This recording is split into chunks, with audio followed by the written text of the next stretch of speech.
welcome to the Breakfast Show on Faith FM with Skafy and Lindsay. This is the best place to start your day with positive and uplifting thoughts. You're listening all across Australia on 87.6, 87.8 or 88, depending on where you are, or you can listen to us through our Faith FM app wherever you are in the world. And today, if you are listening live, is Thursday, the 2nd of April, 2026. I'm in the studio here with Lindsay. Good morning to you, Lindsay. Good morning. And good morning to you, producer Tish. Good morning, Skafy. Good to have you here, both of you ladies. Well, let's start with our gratitudes. But before I share mine, I want to hear what is your gratitude today. Radio friend, text us here to 0491 064 669. What are you grateful for today? Share it with us here so we can read it and we can rejoice with you. I am grateful for a word today. Today I have a word of the day. Ooh, what's your word? My word today is wabi-sabi. Wabi-sabi. That's a Japanese word for something. I've forgotten what it's it not means. wasabi. No? It's wabi-sabi. It's actually a conjunction of two Japanese words. Oh. Wabi means kind of like a beauty in human, like a humble beauty, something that is like kind of a humble but beautiful. Sabi, I believe it's the word for like this, like this old patina that covers things. Yeah, patina that covers things. So wabi-sabi is the conjunction of both things. It kind of means the beauty in something that is imperfect. Something that is imperfect, but it's faithful and does the job. And you look at that and say, no, this is actually beautiful. So like a rustic beauty sort of thing. Yeah, that's right. And I actually use this word because yesterday my wife decided that she wanted to bake us some pizzas. Oh, yes. I said, great. But our dough was not great. Okay. It was all right. It was, but, it didn't stretch as we wanted to. Yeah, true. And but it did the job.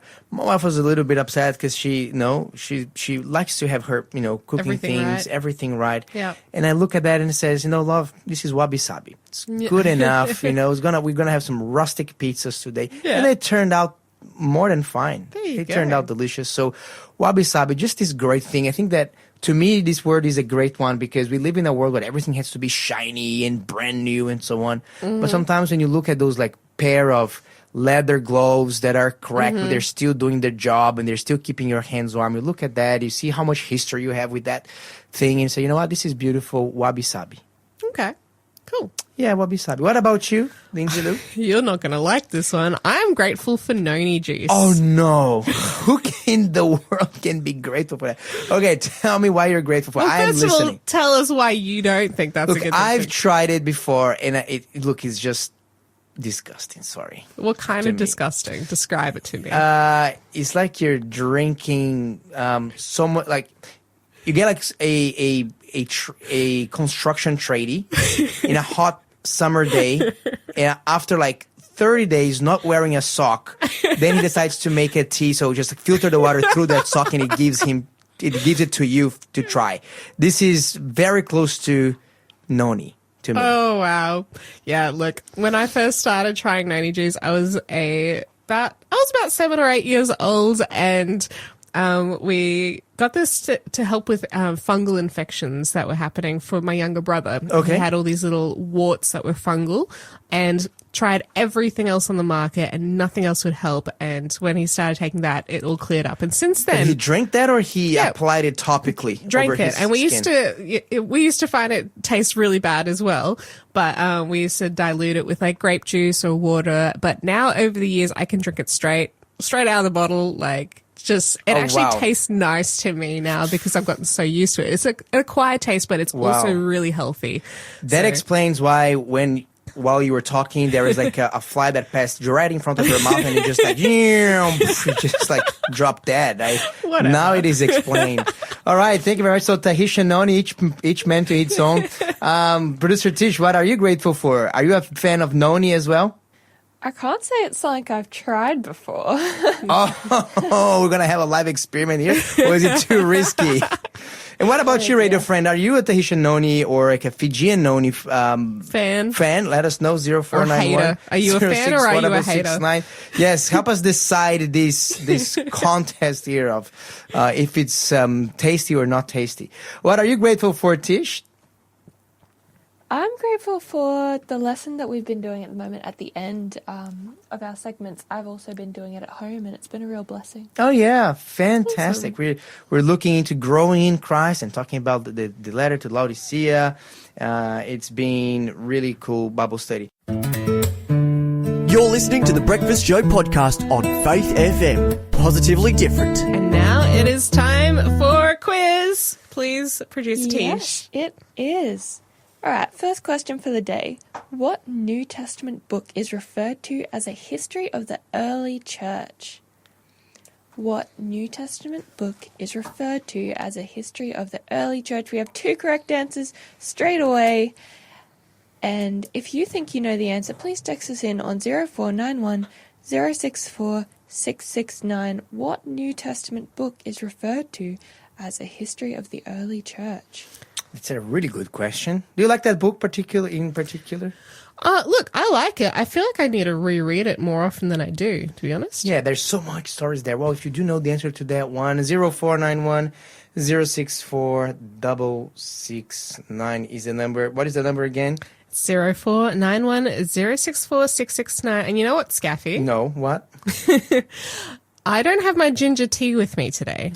You have the noni thing. I have noni juice, and I bet... So you're feeling sharp. I bet I'm going to beat you today. You're feeling that all of the fungus in your in your brain are just being dissolved. Oh, man. Always got to have some sort of special potion over here to give me an extra kick. All right. We had a message here from our friend David. He says, hey, yes, I tried that Fijian water drink. Growing up with rustic tank water, that's what it tasted like. So to me, it's okay. All right. So maybe one day you and Lindsay can sit together, Dave, and have a nice cup of Fijian noni together and see what happens from there. I don't want to be. I'll be sitting on the table next away. to you. Yeah, a couple of meters away. Oh, man. Okie dokie. All right, let's go into our Bible study here today. We're going to be opening up in 1 Kings 18, Lindsay. Yes. And we are going to be reading. So yesterday we saw God showed up in a beautiful way. Answered by fire. And we spoke about some really interesting things. Was Baal incapable of doing so, or God prevented Baal to cause some kind of supernatural phenomenon here to burn? We talked about why don't we do the same thing today, like in the middle of Sydney or Brisbane or Melbourne? And we spoke about testing God versus tasting God, and it was true. it was a very interesting conversation. But today we're going to move on, and we are going to read verse 40 onwards. Sure. 1 Kings 18, verse 40. And Elijah said to them, seize the prophets of Baal. Do not let one of them escape. So they seized them, and Elijah brought them down to the brook Kishon and executed them there. Yeah, okay, just a quick thing. Sure. Here, okay, so Elijah executed or killed 450 prophets of Baal. Mm-hmm. The people helped him to seize them. Do you think that Elijah was being a little bit too harsh? Why didn't he extend mercy to these people and say, hey, now you've seen it. Come and repent yourselves. Was there anything in the law of Moses that plays into this? I don't know. What do you think? I'm guessing there would be something, because I know that the law of Moses had things to say about dealing with witchcraft. So I'm guessing this would come under a You're similar right. I think it's category. Deuteronomy 14, if I'm not mistaken. It does have like a capital punishment for people in Israel that were advocating or advancing and leading people astray by going after other gods. Yeah. So you're right. So this is all completely in line with the law that God had given them from hundreds of years before. Yeah. Okay. Awesome. So let's keep going here. If you have any questions, radio friend, look, don't hesitate. Text us through the 0491 064 669. Send us the curly ones. Send us the curveballs. We love to engage our minds with important. If this question is important to you, it's important to us as well. It's important to me. So let's move on. Lindsay, let's go to verse 41. Sure. Then Elijah said to Ahab, "Go up, eat and drink, for there is the sound of abundance of rain." So Ahab went up to eat and drink, and Elijah went up to the top of Carmel. Then he bowed down to the ground and put his face between his knees, and said to his servant, "Go up now, look toward the sea." So he went up and looked and said, "There is nothing." And 7 times he said, "Go again." Okay, just pause here. Elijah said to Ahab, "Hey, go up and eat and drink, for there is the sound of the roar of a heavy shower." Which, how do you imagine Elijah felt when he delivered that message after like 3.5 years of drought? I mean, I bet this would have been a relief for everyone hearing this message. So I think he was kind of feeling triumphant, really. Triumphant? Yeah, that's the word that I would use. Okay. It's like, hey, go up. I think I'm hearing some sounds of heavy showers. Even though there's not one single cloud in the horizon, but he could already tell God was going to do something. God was even at the doors, and I think, you know what, I think that there's just a little application for us here, Lindsay. Okay. Sometimes, perhaps we cannot see the second coming of Jesus yet necessarily. Okay. I mean, right? There's still a few things that need to be accomplished, Yeah. fulfilled in the prophecies. But we can hear the footsteps of God even as it is at the doors. Right. Okay. Just like Elijah. Elijah was hearing the sound of the thunderous clouds by faith Right, at this yeah, point. okay.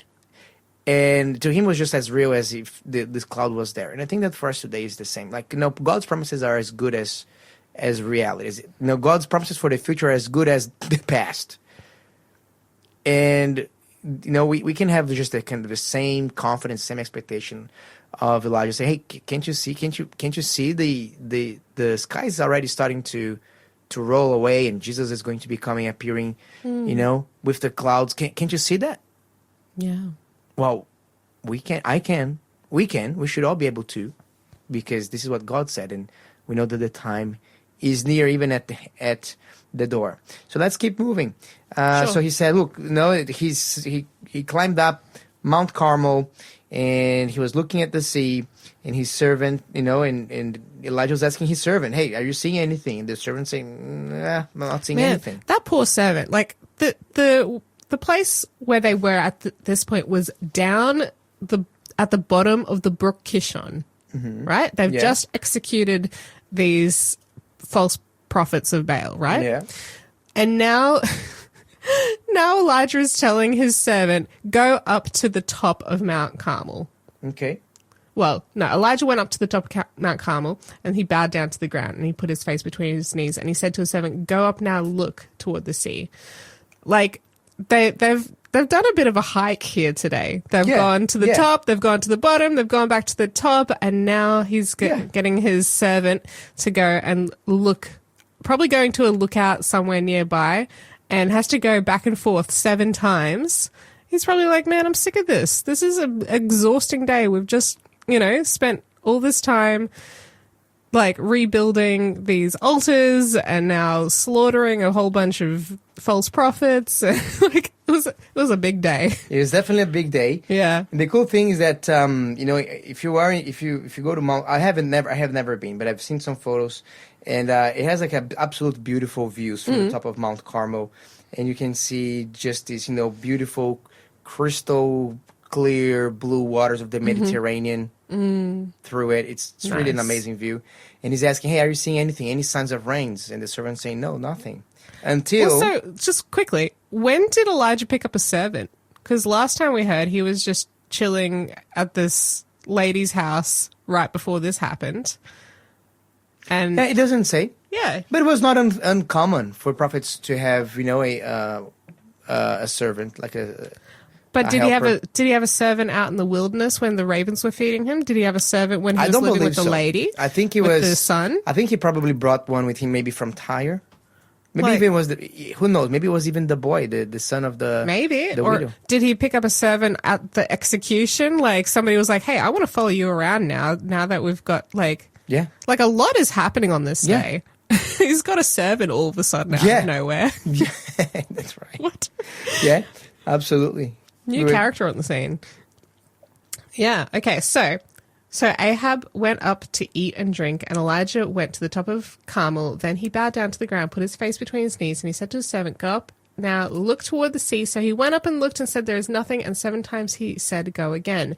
Then it came to pass the 7th time that he said, "There is a cloud as small as a man's hand rising out of the sea." So he said, "Go up, say to Ahab, prepare your chariot and go down before the rain stops you."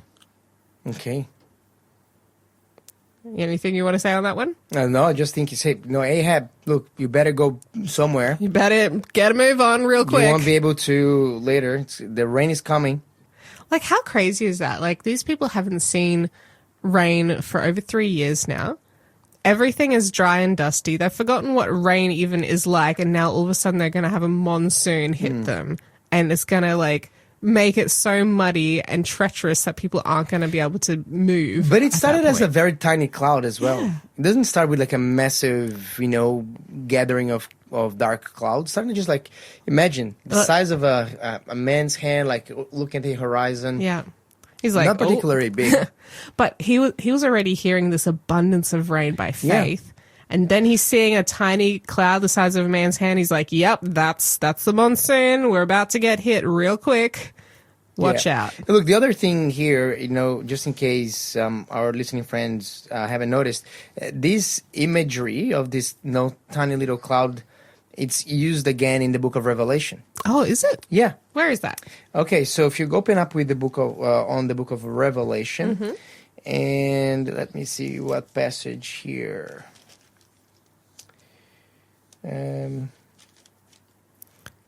Yep, so we're going to the book of Revelation. We're looking for a passage about a cloud the size of a man's hand to reflect what we see in this story with Elijah on Mount Carmel. Mm-hmm. Yeah, so, let me look here. I'm just looking. Let's keep moving, and I'll find it here during the song. All right, okay? I'll keep reading in 1 Kings 18, and you can tell us about that one as you find it. So there is a cloud as small as a man's hand rising out of the sea. So he said, "Go up, say to Ahab, prepare your chariot and go down before the rain stops you." Now it happened in the meantime that the sky became black with clouds and wind. Hold on. So as he's speaking in the meantime, that the sky became black with clouds and wind and there was a heavy rain. So Ahab rode away and went to Jezreel. Like, this is happening so quick. Very quickly. Very quickly. That doesn't happen. It started with like a small sign, with a small cloud, and all of a sudden, that little cloud grew. The sky became black. Yeah. Clouds, wind, completely covered, not a blue patch to be seen. So Ahab rode away and went to Jezreel. Like, this is cyclonic. Wasn't there was a type of cyclone that would take place in the Mediterranean Sea sometimes. And I know that Paul gets stuck in this cyclone as they're heading to like Malta and to Rome one time. I think this is like a very similar type of storm that's taking place on this particular day, maybe even worse than usual.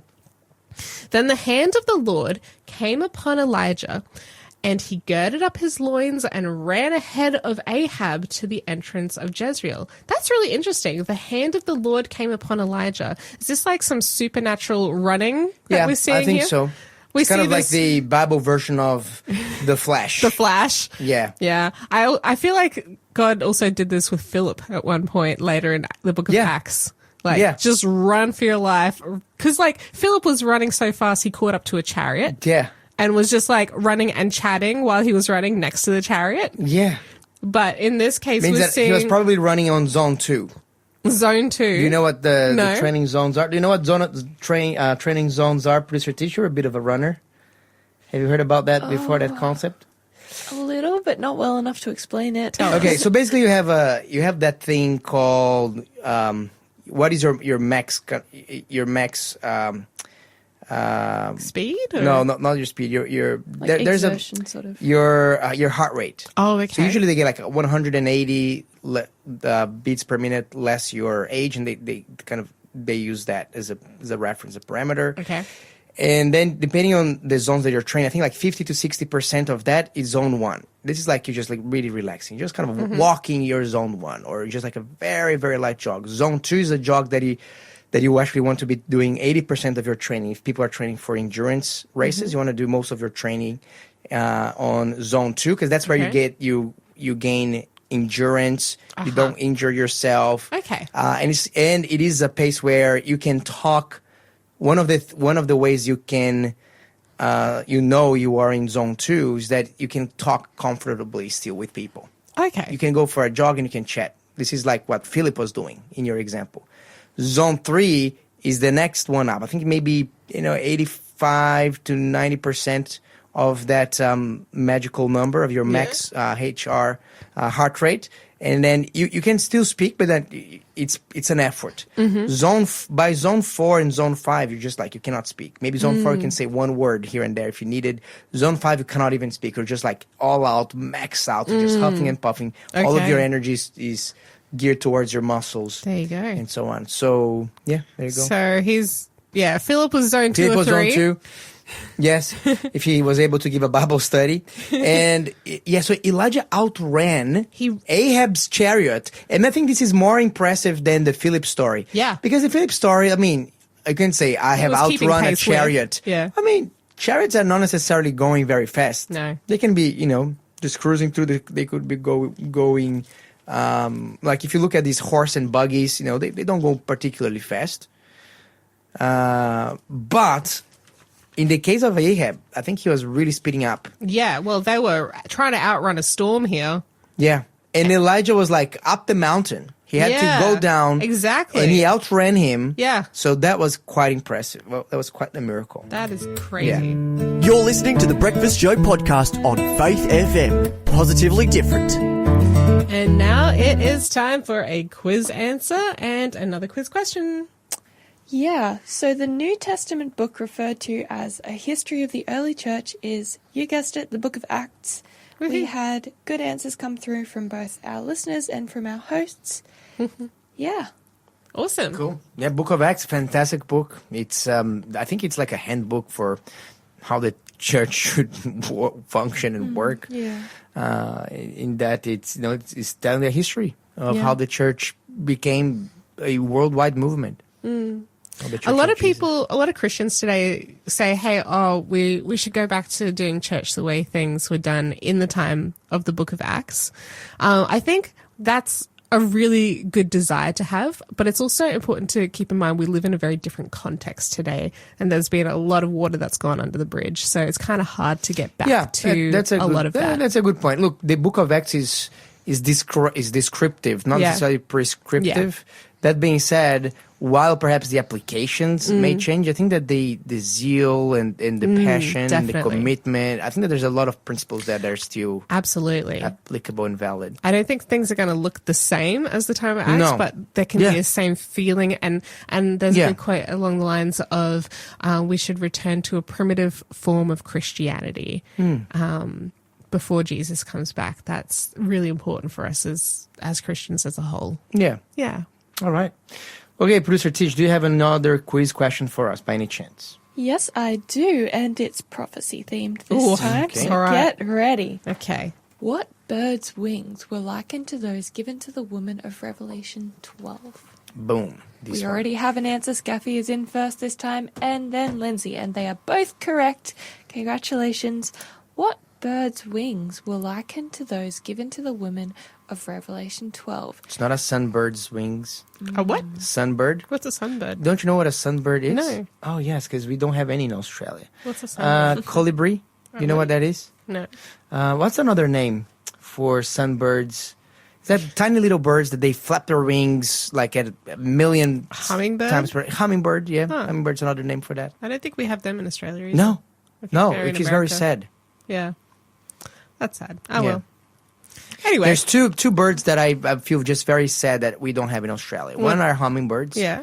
And two are woodpeckers. Why? Because, have you seen a woodpecker in nature? Not in person? But Yeah, well, that's why you don't know.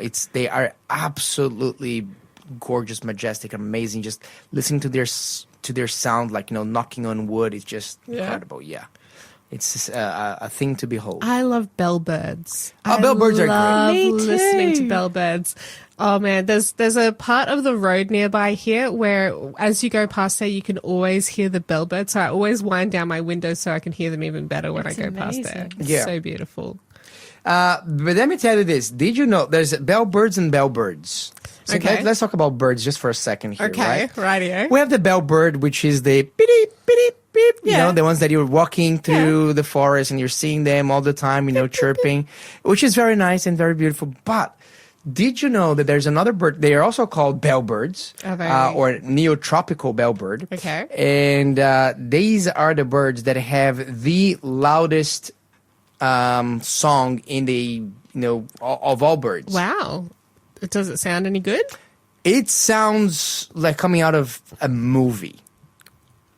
Good way or bad way? It's I don't know. It depends. It's kind of like metallic. Oh. Look, let me know here if you're interested in hearing what that bird sounds, the loudest bird on earth. Text me here, #bird to 0491 064 And if there's anyone interested, we can play it after the next song when we get there.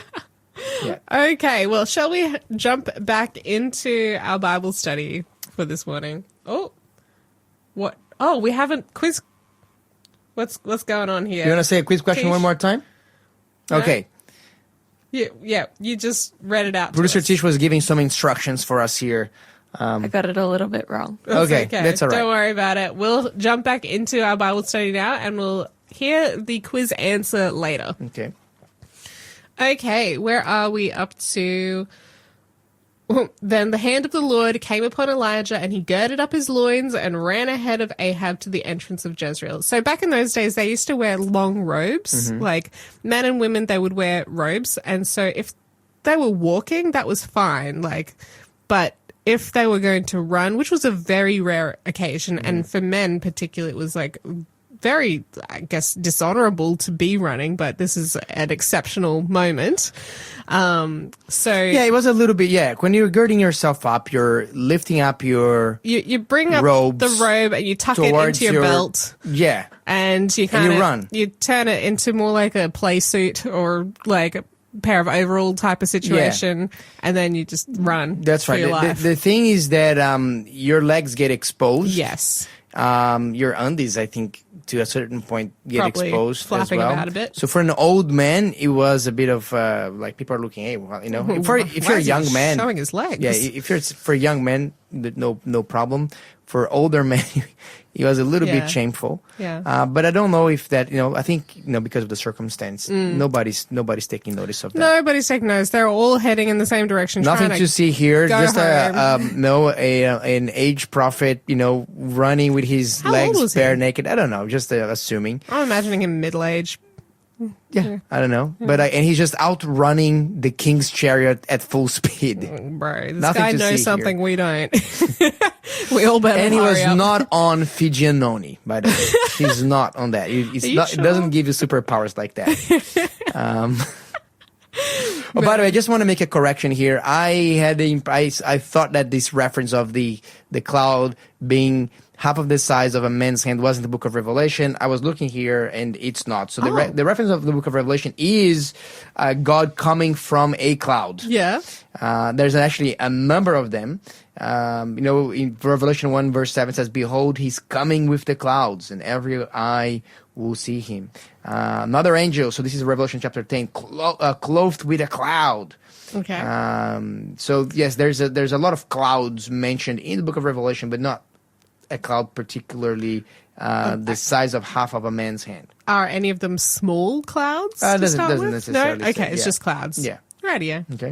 Probably just part of our imagination Yeah. of it'll be starting small and get bigger. Yeah. Yeah. But look, that being said, the way I believe that it is very possible, because Jesus says, many times, hereafter, for example, Matthew 26, verse 64, "You have said it yourself. Nevertheless, I tell you, hereafter you'll see the Son of Man sitting at the right hand of power and coming on the clouds of heaven." There's a lot of reference when Jesus is coming that he's coming with the clouds. Yeah. So I would not be surprised at all if that reference of that with Elijah, because look, this is redemption. This rain coming to alleviate the pain and end the thirst and the drought in the land of Israel. This is a symbol of the second coming. This is a symbol of what Jesus is going to do. Because when he comes, he's going to be coming to refresh our existence, the human existence. Yeah, I was wondering about that. Like, what does it mean when Jesus says he's coming with the clouds? Does it just literally mean he's coming from the sky? Or is there anything deeper to it than that? Yeah, that's a good question. Look, my impression from the topic is that angels as well are like how like the collective of, what is the collective of, for example, of dogs? Like a group of dogs? Yeah. I don't know, actually. There's an actual name. Collective noun for it? Yes. Collection of dogs, for example, is a pack. Pack of dogs. Yeah, or a kennel of dogs. A kennel of dogs? Yeah, kennel is as well. Right. If it's for puppies, it's a litter. A litter. A litter of puppies. If it's 2 dogs, it's a brace of dogs. A brace? Yeah, brace. Oh, and if it's 3 dogs, it's a leash of dogs. Huh. There you go. But for angels, the collective of angels in the Bible is often described as a cloud. Right. Cloud of angels. Yeah, so he's coming with the clouds. The clouds being angels. So he's got like a whole entourage coming with him. Yeah, and I think that because angels are typically dressed in white, and if you have like a bunch of them coming, and they're coming from the sky, that looks like a cloud Probably as well. does. Yeah. Yeah. Okay. So maybe the clouds are not necessarily bringing literal rain, but they're bringing all the angels of heaven. You mean in the story of Elijah or in the story in the story of Jesus coming to take it us is very heaven. I think that reading is possible. Yeah. Maybe we'll look like a cloud and then we start like seeing a bit closer, like, hey, actually these are angels coming with him. Yeah. Okay. Anyway. All right, let's get back. Let's get back into it. Shall we move on to chapter 19? Yes, that's our chapter 19. All right, 1 Kings chapter 19. And Ahab, so King Ahab, told Jezebel, the queen, all that Elijah had done, also how he had executed all the prophets with the sword. Then Jezebel sent a messenger to Elijah, saying, so let the gods do to me, and more also, if I do not make your life as the life of one of them by tomorrow about this time. Man, that's crazy. Look, she was infuriated. Understandably so. He just killed like 450 of her pet prophets. Basically. Yeah. It's interesting the language that she uses here. She's saying, so let the gods do to me and more also, if I do not make your life as the life of one of them by tomorrow about this time. This is covenant language. This is a promise. This is not a threat. So usually when people made a covenant or a contract or a promise, they would have some type of symbol of death, whether it was like a sword or a dagger or some sacrificed animal, whether it would be big or large.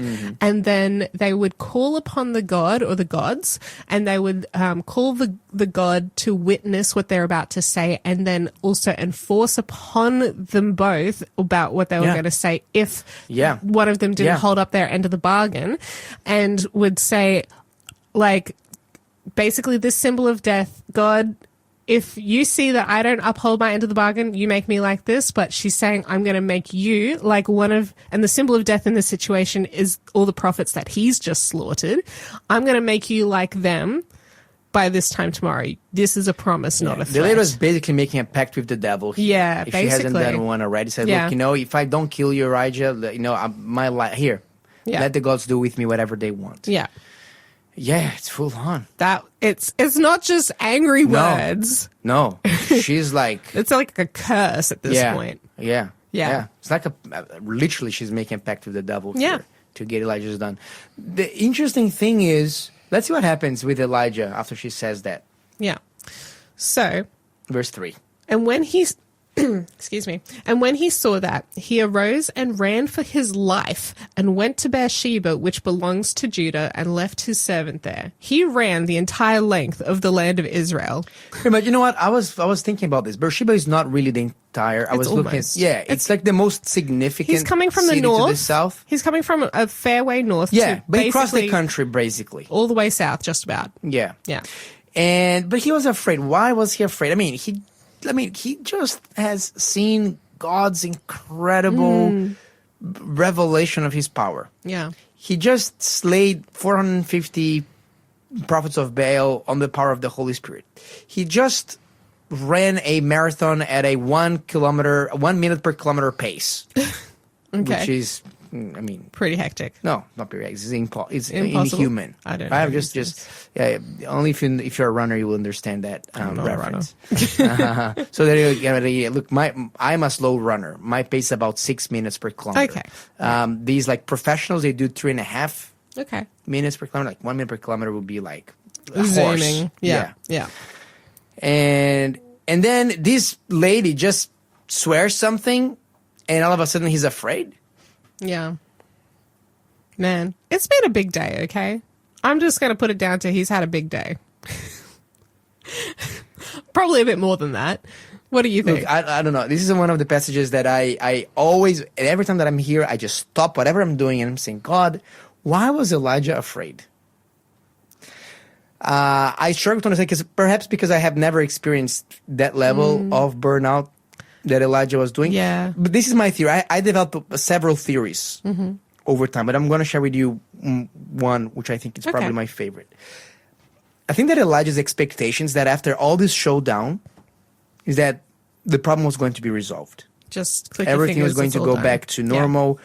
Look, and remember that we were saying yesterday, what if God revealed himself in the middle of Sydney, in a gigantic way? We kind of think that, surely everybody would just, see God for who he is and would just, submit to him, obey him, and so on. So I think that Elijah, after all of that, he was actually expecting a happy ending. He was perhaps imagining in his head that, he's going to come back to Jerusalem, hailed as a hero. King Ahab would be converted. King Jezebel would have returned back to her senses and, worship God. And then when she sees, he sees that after all that happened, he's still not welcome. He's still persona non grata. He still cannot be there. His life is still being chased. It was just too much for him. And I think that what I would compare to is this. Sometimes we're going through really tough periods in our life, and then God does something amazing. Anything, hallelujah. God has manifested himself. He worked. And then we think, okay, from now on it's going to be easy sails. Easy waters. Smooth sailing. Yeah, smooth sailing.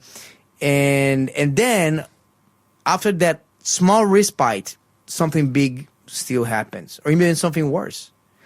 And Elijah was not ready for that. That's my theory.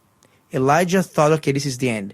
We're going to have a happy ending. Israel will repent. The king will be converted. The wife's king will be converted. I will come back home, and we can move from that. And when he saw that was not the case, I think he says, you know what? What was the point of the whole thing? What was the point of the whole thing? I mean, couldn't the people depose the queen? They have done that in the past. Couldn't an angry mob just invade the palace and, kick them out of the throne? Now that they realize that the king and the queen are, deadbeat. They're criminals. Yeah. From God's law's perspective. And when he saw that there was no big change at that top level, he got despondent. Right. God will show him that he was not being reasonable, by the way. This is not a reasonable response. But that was the response. It was a very human response. Yeah. And I think that a lot of times depression is like that. When we are depressed, I remember having a friend of mine. She was an absolutely stunning girl. She had everything. She has a good family, loving family, beautiful house, health, everything. But she was depressed. And nobody could understand. Like, man, why are you depressed? You have everything everybody could ever wish in your entire life. And yet she wouldn't leave her bedroom. And I think that this is a little bit of what depression is. Depression sometimes is not logical. And for those who are not suffering from it, looking from the outside, it's like, well, what's the point? But then when you are experiencing it, you're experiencing a very real fear. Yeah. A very real. So it's very real for the person experiencing it, which should give us compassion towards those who have depression. But at the same time, when we actually have depression, also knowing, look, I'm having depression, but actually if I'm looking to my problem from God's lenses, there's no reason I should be. It's a balance there. And I'm not diminishing, by the way. Not diminishing, not saying, just get out of it, just grow out of it. No. I think that counseling is appropriate to be done. Prayers are appropriate to be done. Lifestyle changes. But so it's a very real thing. I'm not diminishing depression. But just from God's perspective, like when you come to look at it, like when you come to look for Elijah, it's like, Elijah, why are you fleeing? I mean, don't you think that I'm going to care for you? Don't you think that we're going to go through this? But Elijah was stuck there. So it can happen even with the best of us. Yeah. It can happen even with the prophets, people that know God deeply and intimately. Yeah. Also can be struck by depression. And as irrational that it sounds, it's a very real thing. And it needs to be addressed. And we'll see what is going to be next time that we get into the text. What is God's solution, God's treatment for Elijah's depression, which is really cool. And speaking of which, if you're feeling a little bit down today, perhaps you're feeling depressed, perhaps, you're feeling the weight of things not really going right or not going according to the expectations that you had.